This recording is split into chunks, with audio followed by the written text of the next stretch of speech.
Hi, and welcome to Ride All the Bikes. In this video, I'm going to describe my bike commute from my home in Indian Hills to my work as a computer science instructor at Pulaski Technical College. I'm going to break this commute up into three parts because it's about a 45-minute bike commute. Well, really more like 40 minutes altogether. So what I'm going to do is I'm going to break it up into three parts. This first part that we're watching right now is the trip from my home to what we call in this neighborhood the Levy bike path. And that's a path that runs down essentially parallel to the Camp Robinson all the way down to about where the I-40 overpass is. So those of you who are familiar with North Little Rock know about that. And then the third part of my trip will take me from just there, what I'll say at the I-40 overpass, all the way up to Pulaski Tech. That's the third part. That's the hardest part of the trip because I have to climb Scenic Hill, which is not a horribly bad hill to climb, but on my way to work I can get sweaty when the weather's kind of warm. So it is kind of a challenge. And when people hear that I bike commute to work, they all say, "And you ride up Scenic Hill?" Well, I do. And it's really not that bad, especially if you have the right gearing, which I have on both of my bikes. I have no problem getting up the hill, especially when I'm in granny gear. It's just on warm days, I do get a little bit sweaty. So here I am right now just negotiating the streets of Indian Hills. On this particular morning, I'm leaving about 9 o'clock, so traffic's not too bad. I usually don't have to leave my home ever before 8:15, and that's only on 2 days a week, Tuesday and Thursday, when I have an earlier class, a 9:25 class. On Monday and Wednesday, I can leave quite a bit later unless I decide I want to get some extra mileage in. And so what I'll do on those days, now I'm on Osage Drive, and you can't tell as well from this video, but this is at the edge of where the March 31st, 2023 tornado came through the Indian Hills neighborhood of North Little Rock. It was quite devastating, and it was funny because even though I live probably about half a mile away from where the homes were damaged, we had no idea how bad it was. We lost power as the tornado went over Burns Park, and so by the time it got to our neighborhood, we had no idea exactly how bad it was or even where it was going exactly. Our tornado sirens did go off, so we did go down to our bottom level. We have a tri-level house, so our bottom level is pretty safe with no windows or anything. And it seemed so quiet, and well, not quiet like right before a tornado, but quiet like there hadn't been one, that I went back up and went out the front door to see what was going on. And it really didn't seem like the weather was all that bad. But only a few minutes later, our daughter calls us. She's coming to pick up our grandchild, and she's telling us that she couldn't get to our neighborhood because trees are blocking all the roads. And it was only then that we realized how bad it really was. Okay, so now I'm heading up towards JFK, and the JFK light, I think I missed the light, so I have to sit through it, is a notorious light for drivers to run the red light when they're going either north or south on JFK. I've nearly been hit, not on my bike, but driving in a car many times, forgetting that I need to wait 5 seconds to cross JFK on Osage, and I'll have to slam on my brakes because someone's speeding through after the light had turned red, quite a while ago. But all us cyclists, we all have lots of stories about bad drivers, but I'm telling you, this light up at Osage may be one of the worst. All right, I'm going to stop for a bit, and when we get to the light, I'll speed through that part and I'll continue on with my journey through Indian Hills.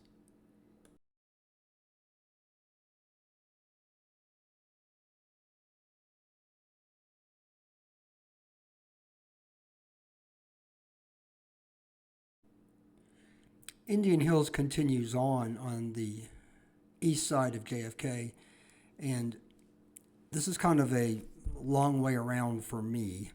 I could probably, if I could ride on JFK, I could probably knock 5 minutes or so off my commute time.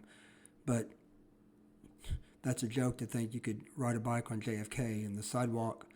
While you see people do it every once in a while, there's a bridge there at the creek by the CAC school, and that bridge is just way too narrow. So instead, I'll just ride around the whole situation, and then I'm going to come out here in just a bit on a nice little walking path called the Mary Salmon Walking Path or Walking Trail that is also kind of a bike path, at least for me. There's usually not very many other bikes on there. Lots of walkers with dogs and occasional joggers.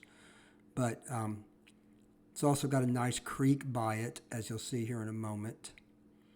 And it's very peaceful. And I'll probably just let the video run until we get to the other side of that path, where I have to get on my next road, but at least this road is a bike path, and it's Curie Drive. So I'll see you again in a bit.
I'll break in here for a minute to just mention that this trail is pretty interesting because it's a fairly narrow strip of woods that runs along a creek. But I have many, many times seen deer all along here. Besides cycling on this trail, I've run it many, many times because it's only a mile or so from my house. And so, well, taking a more direct route than I can by bike. And yes, in the fall especially, I've seen deer quite often. But like I said, there's houses to my left here, up a pretty steep hill, but not very far away. And then there's more woods to the right that lead into a larger section of woods if you keep going west, the way I'm riding my bike right now. But still, surprisingly, there are deer along there quite often. All right, back to my ride.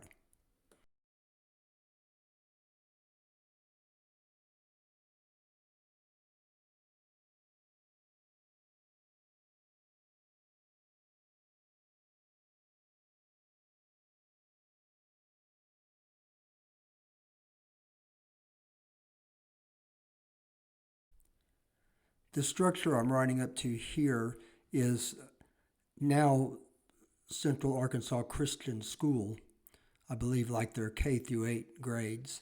But it used to be a YMCA, and it has a pool and a gym. And I coached my son in intramural basketball for several years here. And there's also a baseball field and a soccer field. And my son also played t-ball here many years ago. And there's very regularly lots of soccer games on the weekends. on the soccer field.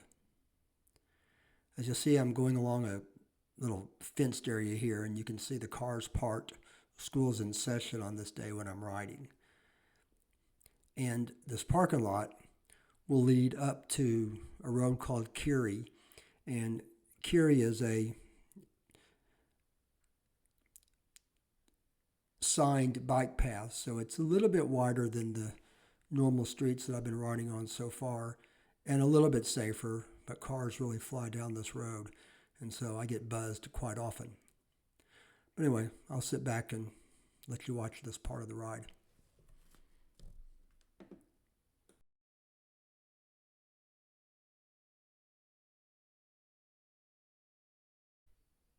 Well, I forgot that this little section right here is a very short but very steep climb.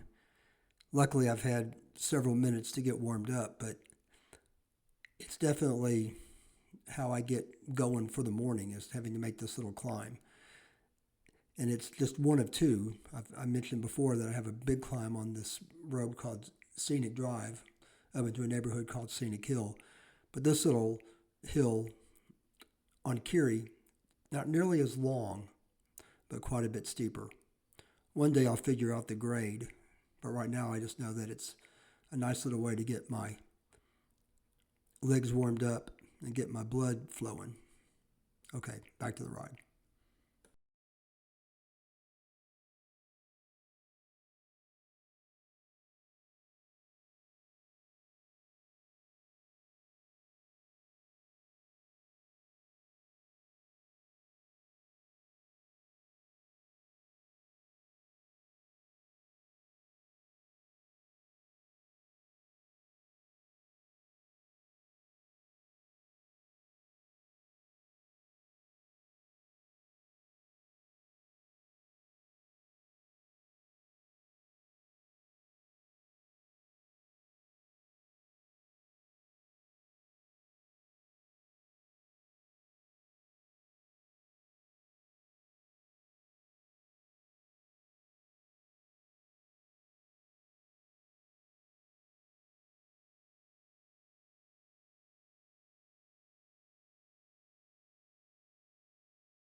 Okay, so I'm coming up now onto the bike path.